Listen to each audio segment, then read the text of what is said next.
and today I'm going to show you a simple test that we're going to use to show how our brand new handbrake system stacks up against the Brembo 16x18. Now, when we built this new handbrake, we wanted to have a range of adjustability, and in that range we wanted to put the 16x18 right in the middle of it. So that if you wanted to, you could adjust out to a more aggressive handbrake or to a firmer feel. Now, to test the two against one another, what we're going to do is use a 25-pound free weight and a standard motorcycle strap. And we're going to hang them 4 inches from where the master cylinder mounts on the bar on the lever. And we're going to do this on both of them. And we're going to use a hydraulic test fixture to measure the pressure that each of them generates, hanging the free weight 4 inches over from where it mounts on the bar. Now, to keep things legit, we're going to take a measurement and make sure we're right at 4 inches.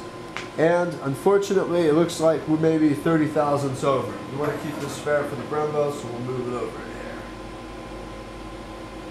No unfair advantages. Alright, now as you can clearly see, we are 4 inches over. And 4 inches over, we're generating just a shade over 700 pounds hydraulic pressure on the gauge.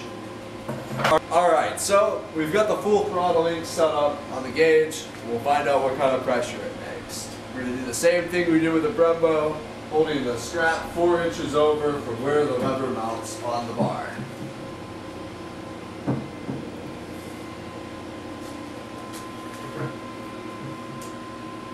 Alright, so we're a little less than 4 inches, but whatever, we'll take the disadvantage. And we're a shade under 600 psi.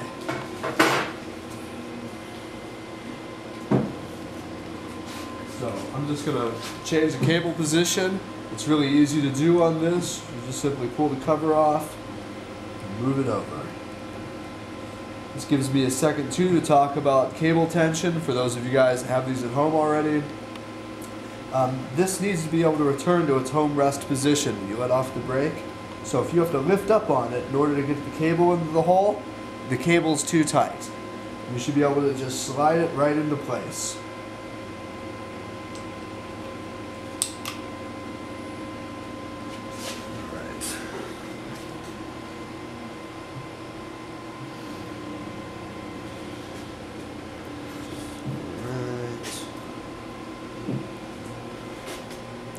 And we're 4 inches over.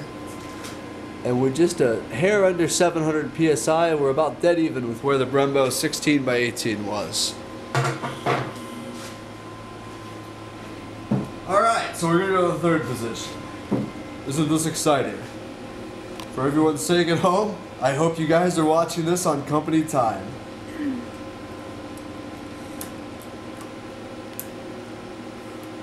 Well, I guess you wouldn't be at home, but whatever. Also notice too, I mean, this is all stainless steel crevices. They're precision bored. I have greased Timken bearings running in here, and they're running on precision ground shafts. I can talk, but anyhow.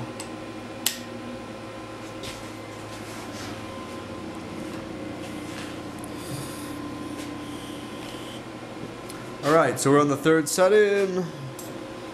We're just a shade over 4 inches away. That's a disadvantage. Advantage, rather.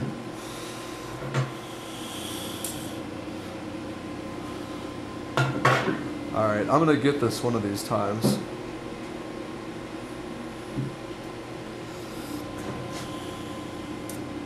There we go. Okay, so on the third setting, we're just under 800 psi.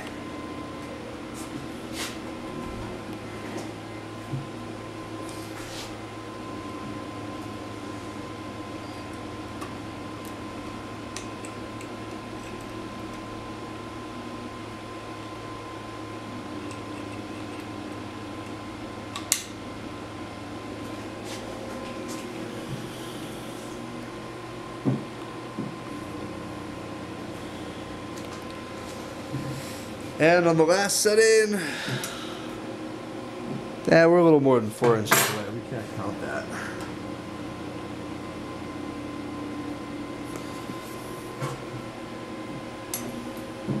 Alright, at 4 inches away,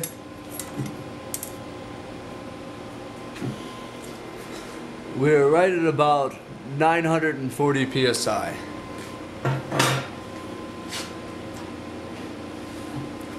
So anyway, there you have it. There's a new FullThrottleInc master cylinder. It's a remote master cylinder. It doesn't mount directly on your bar. It uses the mechanical cable, so in the event of a crash, you don't have a master cylinder that's at risk. You can also clearly get your mechanical cables a lot closer together than you would, say, a master cylinder. Anyway, we've upgraded the kits to, every single kit we ship rather, has an ASV lever. The ASV levers are on needle bearing pivots themselves. They're in a very solid construction. They have this great roll-a-quick, ball detent cable adjustment. One finger. It's not going to come loose like the cheap brass adjusters with the lock nut. Anyhow, I like it a lot. It also carries a 3-year guarantee, so ASV's kind of got a bet that within 3 years you can't find any way to break them. If they do, they'll replace them. I don't know. We can afford to do this though. We raised the price to $1 million.